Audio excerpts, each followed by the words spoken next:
So what does leadership and Shrimp Scampi have in common?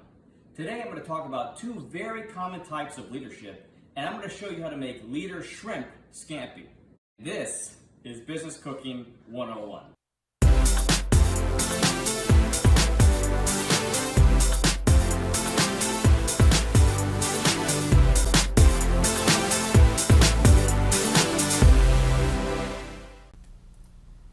Okay, so here is our ingredients list for our LeaderSHRIMP Scampi. We'll need about half a pound of linguine pasta. Now this will serve about 2 people.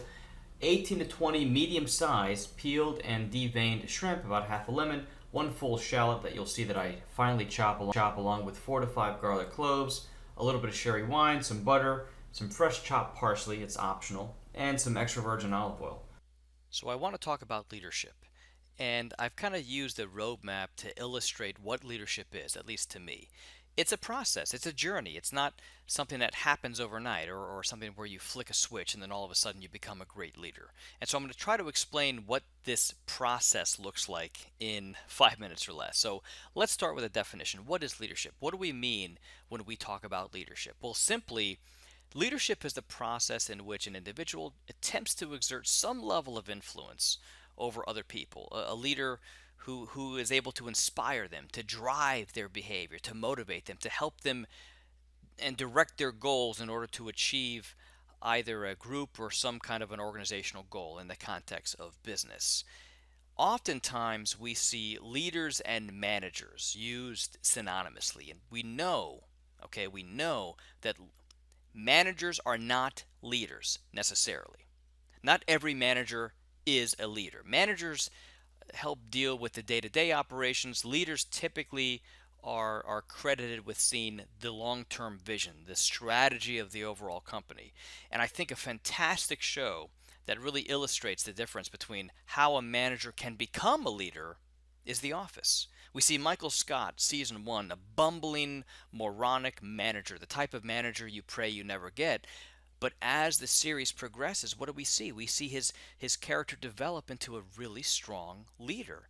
And I mean, I love this show because it's oftentimes great examples of what not to do in business, but it's presented in a way that's comical, but also I think has a very important message that leaders can be made over time. So what about leaders, power, and the Wizard of Oz? What do these 3 things have in common? Well, years ago, 2 researchers by the name of French and Raven identified sources of power that every leader has to have. And power in the sense, not the way you think of it as something evil and bad, but different levels of power that followers give their leader. So you've got expert power. And so from the context of Wizard of Oz, the great wizard has expert power. Everyone knows to go to the great wizard when you have a challenge. He has the degrees. He has the expert level of knowledge. You have a question, you go see the great wizard. Legitimate power is power bestowed onto that individual by the organization. So the mayor of Munchkin Land is the legitimate leader of Munchkin Land. He is the mayor, and he has that legitimate power that the Munchkins give him. Reward power, Glenda, the good witch.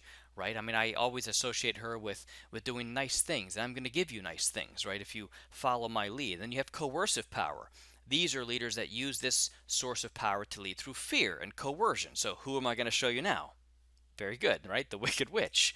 And then finally you have this idea of referent power, and I think Dorothy really does a great job illustrating referent power because the lion, the scarecrow, the Tin Man, they give Dorothy this incredibly potent source of power. They follow her because they genuinely believe and admire her and respect her. It comes from your constituents' loyalty and admiration. And quite arguably, a referent power is the most potent and oftentimes the most difficult to achieve from your followers. So I said we're going to talk about 2 different types of leadership. So here's a leadership style, transactional leadership.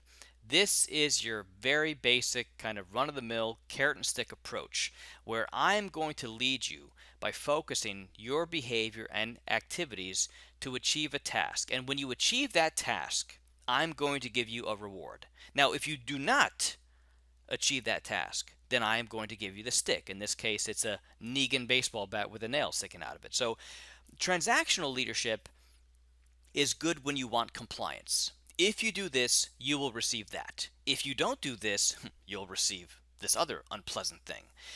And I'm not going to say that transactional leadership is bad. It's actually embedded in nearly every level at every organization.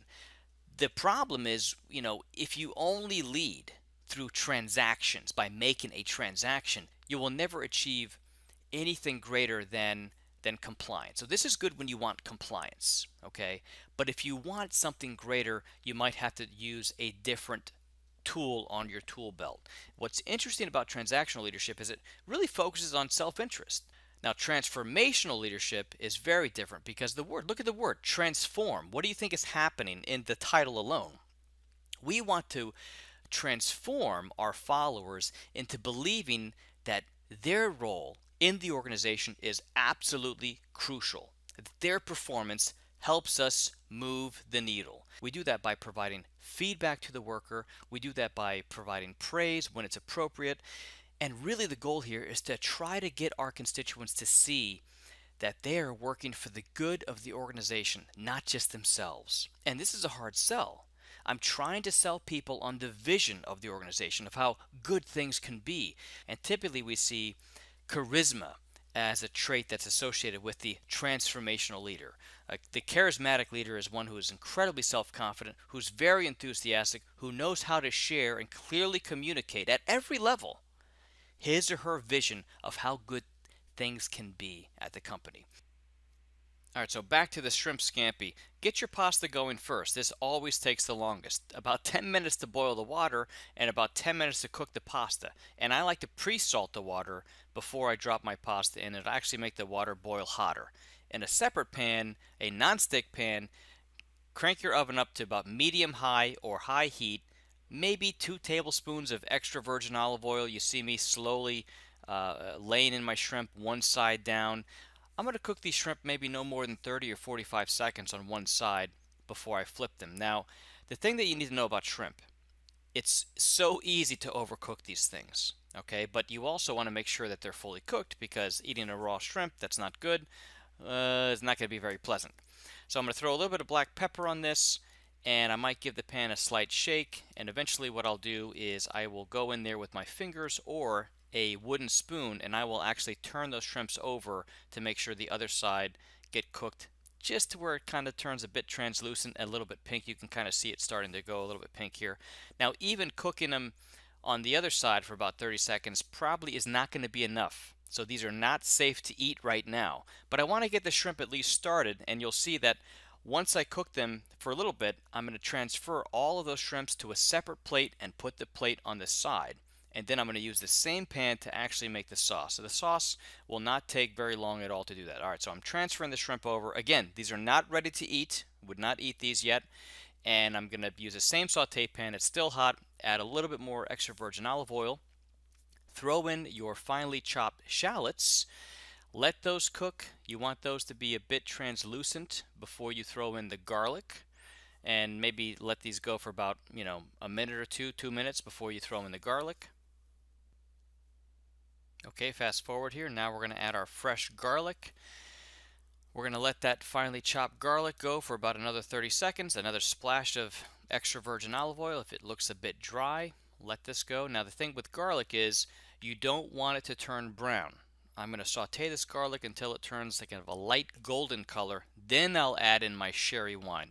And with this dish, I'm using sherry wine.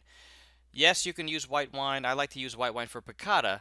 I really recommend sherry or cream of sherry wine if you're going to do shrimp scampi. And so I'm going to let this cook a little bit here. The shallots are starting to become a bit more translucent. The garlic is slowly starting to turn. And again, your oven or your stove should still be cranked up fairly hot. You want this pan really hot before you add in your wine. Okay, fast forward again. Now I'm going to throw my shrimp back in. Remember, the shrimp are not fully cooked. I'm going to have my sherry wine here, about 1.5 ounces. I'm going to pour that sherry wine in. Let that get hot for just 1 second or 2. You can add a little effect if you want to flambe that by adding a flame there. That will burn some of the alcohol off. Fine. Take half my lemon. I will squeeze just about all of the juice out of a half lemon, and I'm going to throw the whole lemon into the dish. and let it kind of cook as well, along with the shrimp. And I got a couple of lemon seeds in there. You definitely try to do your best to try to eliminate those lemon seeds so you don't have to fish them out later. Pun intended. Hey, it's fish. So let this go a little bit. Cook this a little bit more. Now we're finishing cooking the shrimp here, and at this point I'm going to add, you could add a little bit more black pepper, you could add some crushed red pepper if you want to give it a little kick, that's fine. The butter always goes in last, right before you're ready to serve. So at this point the pasta is pretty much done. It's in the strainer waiting for this delicious marriage of shrimp. And really, the shrimp are the true leaders in this dish, since we're talking about leadership. And I want this dish to be truly transformational and not transactional. Okay? So we're going to let this butter cook, melt down completely, add a splash of parsley into this dish. Oh my gosh, if you could smell how delicious this is right now. So now we're going to finish our garnish, and while we do this, let's go back to our conclusion. So in conclusion, what do we know? We know that managers are not necessarily leaders, and we know that leaders need power. We know that our followers give us power, and that referent power is the most potent. We also know that there are many theories to describe and explain leadership. Several different leadership styles, probably hundreds of books that have been written on this subject. I'm just talking about two, transactional and transformational. And we also know that transformational leadership is more difficult to achieve, but could reap far greater benefits if you're able to pull this off. Lead by example. Don't ever tell your constituents, do as I say, not as I do. That never works in business. You have to lead by example. So be the transformational leader. Try to convince your constituent that not only is their role important, but their role serves the greater good. Try to get your people to believe in something bigger than themselves. And we look at this process and we look at this journey, and at the end of it, what do we see? A big shrimp. Speaking of shrimp, let's go back to the shrimp scampi. So here I'm finally finishing the dish. I've put in our shrimp. I'm pouring in some of that sauce. I'm going to finish this off with the garnish, the sliced lemon that you saw me do, a sprinkle of fresh parsley. Clean the plate. Plate presentation is very important. Do not underestimate the power of presentation. And ladies and gentlemen, this is the LeaderSHRIMP Scampi. I hope you enjoy. I hope that you will lead via transformational leadership. Thank you.